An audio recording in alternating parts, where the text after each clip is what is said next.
আমি অনেক দিন ধরে আইএলটিএস প্রিপারেশন নিচ্ছি। শুরু করেছি, কোথায় যে আটকে গেলাম বুঝতে পারছি না। কোনো ধরনের ইমপ্রুভমেন্ট দেখতে পাচ্ছি না। যা ছিল যেখানে আছে সেখানেই আছে। কোনো ধরনের পরিবর্তন হচ্ছে না। মনে হচ্ছে নিজে কোথাও আটকে গেছি অথবা কোনো ভুলভুলাইয়ার ভিতরে হারিয়ে গেছি। এরকম মনে হচ্ছে আর কি। মানে কোন একটা আননোন পরিবেশে পড়ে গেছি। এখন আমি কোন দিকে যাব দিক খুঁজে পাচ্ছি না। আইএলটিএস প্রস্তুতির সময় বেশিরভাগ স্টুডেন্ট যে ভুলগুলো করে, যার কারণে পরিশ্রম অনেক করার পরও ব্যান্ড স্কোর বাড়ে না। এবং এই কমন ভুলগুলা কি, সমাধান কি, চলেন আজকে একটু আমরা জানার চেষ্টা করি। সর্বপ্রথম নাম্বার 1, সবকিছু একসাথে পড়বো এই মাইন্ডসেট থেকে বের হয়ে আসতে হবে। ভোকাবুলারি মুখস্থ কিন্তু ব্যবহার করতে না পারা। নাম্বার 3, স্পিকিং এ উত্তর মুখস্থ বলা।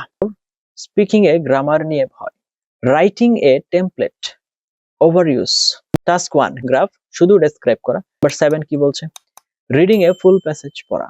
নাম্বার 8 কি বলছে দেখেন, লিসনিং এ স্পেলিং মিস্টেক, মক টেস্ট না দেয়া, practice only. Number 10, band descriptors না জানা।